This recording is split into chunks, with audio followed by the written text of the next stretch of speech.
this and I'm really normal, so stressed out, so I might forget how to read. Okay. Guys, I'm up here and I've been up here for a long time. Guys, keep it down for a minute because Sarah here has a little bit of stage fright. Can you guys give her some love to say it's okay to be up here? Right? We're all doing our best up here, so give some love to Sarah. She's gonna do her best. Get going, girl. Right. Thank you. Thanks. My name is Sarah. I'm a nurse and I work in a nursing home. I'm also the founder of Nurses Against Lockdowns, an organization who aims at uniting all healthcare workers and giving them a voice. Our message is, the cure cannot be worse than the disease. As nurses, we took an oath to do no harm, yet the unjustified lockdowns are forcing us to do the opposite. At first, everyone agreed that as frontliners, we were underpaid and we needed to be treated better. We started by getting a temporary bonus to cover our losses, but now most of us have been left behind and still unable to return to our second jobs. As if that's not enough, our rights are constantly being trampled on. We need to do as we are told and comply, or we're bad nurses who are a danger to our patients. We're told that we have a choice when it comes to the testing, but that choice may mean we're out of a job. Our rights seem to be vanishing by the minute. Nobody is standing by us, so the time has come for us to stand for ourselves. Hence, Nurses Against Lockdowns. As healthcare workers, we're not just worried about our rights and salaries, of course. Our biggest concern is humanity and where this is all heading. Obviously, we're worried about the entire population, but there are three groups that need our immediate attention: the elderly, our children, and the growing number of people struggling with mental health issues. Did you know that each resident in a nursing home gets an allowance of $9 per day for food here in Ontario, while prisoners get almost $15? That's how much they care about our most sick elderly. And they're going to come and tell us that we're shutting down the economy to protect them? Sounds like BS. Nursing homes were hit the hardest, with residents being isolated from their families for 7 months now. They were just starting to get visits, and here comes the second wave. Public health is already calling outbreaks, front, back, and center. That means that every resident must stay in their room for a period that can be up to 14 days, even with no one having symptoms. It's ridiculous. It's devastating. Our elderly are being treated like prisoners in solitary confinement. The lockdowns have been detrimental to their well-being. Some have died of broken hearts, and many others of failure to thrive. I found a letter of appreciation that Carolyn Turek, an MD, wrote to Randy Hillier, and I couldn't agree with it more. It said, "The elderly do not want to stay alive at all costs. They want quality of life and to be close to their families and caregivers. Studies show that the more social and emotional engagement people have, the more resistant they are to viruses," end quote.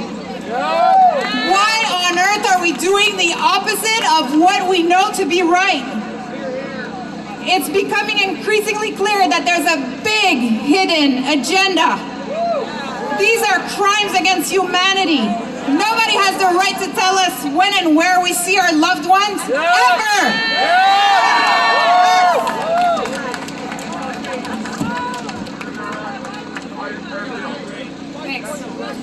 Our second group of concern are the children, our beautiful children. Wearing a mask is unsafe for anyone, but it has even more detrimental effects on a growing child's brain development due to a decrease in oxygen intake. Not only that, but facial recognition is super important for their social development. And let's not forget that kids wearing masks makes it much harder for us to identify them, making it easier for predators to prey on them. Also, kids tend to play around with the masks more. They get them dirty and wet, which creates more moisture, which is the perfect environment for bacterial growth, which can lead to all kinds of health issues, including bacterial pneumonia, which can be quite severe for kids or anyone. Kids are not even getting seriously sick from the virus and can be used to build herd immunity. So why all the extremely harmful measures? We should be letting them run around and letting their immune system do what it does best. Build immunity. Kids are being traumatized into thinking that death lingers everywhere and that they may be the cause of the loss of a loved one. It's brutal for them. Many will struggle with mental health issues throughout their lives because of it. They are being indoctrinated and conditioned to follow without thinking and learning that questioning the narrative has negative consequences. They want the next generations to live in fear, be submissive, and obedient. Well, we're here to tell them that's not happening. We're raising our kids to be fearless, critical thinkers who question everything and are not afraid to fight for what is right. The third group of concern is people with mental health issues. This one hits really close to home for me. I'm a survivor and advocate of child sexual abuse. Many of the people I love the most struggle with their mental health, myself included. Due to the fear, financial instability, and isolation that the lockdowns are creating, we are seeing a significant rise in depression, anxiety, post-traumatic stress disorder, and substance abuse. Suicides too. There has also been an increase in overdoses and suicide, with CAMH predicting up to 2,114 excess deaths by suicide here in Canada by the end of 2021. What about those lives? Don't they matter? Before the lockdown, I was in the best place of my life. I'd been completely sober for a few years, had lost 60 pounds due to switching my bad addiction to going to the gym and taking good care of myself.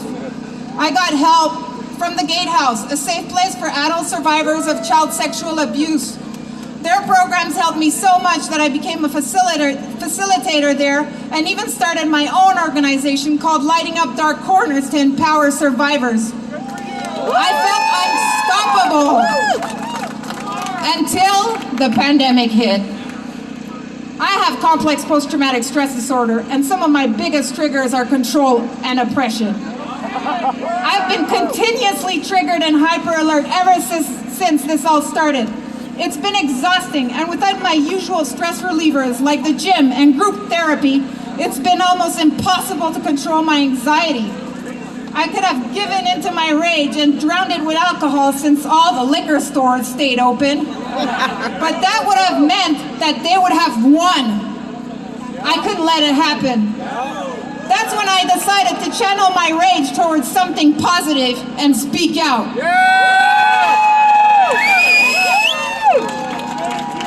Thank you!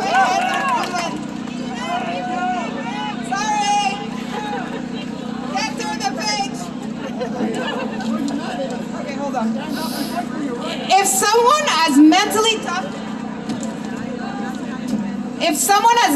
tough as I am, almost completely broken down by the lockdowns, can you imagine what it did to people who were already in distress? You don't have to be a rocket scientist to figure out that the lockdowns do a lot more harm than they do good. We now know so much more than we did back in March, and with all that we know now, it would make no sense to shut down again. So why is the establishment continuously talking about even stricter lockdowns? We've had several treatments available, yet doctors are not allowed to prescribe them. Dr. Sebi once said, quote, "A society that keeps cures a secret so that they can continue to sell medication for huge profit is not a real society, but a huge mental asylum." And that's exactly where we are. Big Pharma. So what do we do about it? We don't comply. We unite. We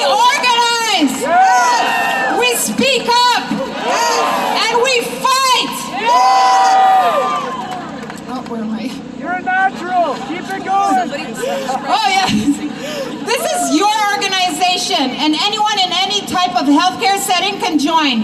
We are your voice, and therefore we want to hear from you. I saw this video about a panel of doctors, and I thought this would be the perfect quote to end with. Quote, "We reject a new normal. And we don't want the old normal neither, because that's what got us here. We want a better normal." Oh, and I want to thank the Line for giving me the opportunity to speak today. Please join us on Facebook, Twitter, or Instagram at Nurses Against Lockdowns, or email us at nursesagainstlockdowns@hotmail.com. Let's get together and bring these psychopaths to justice!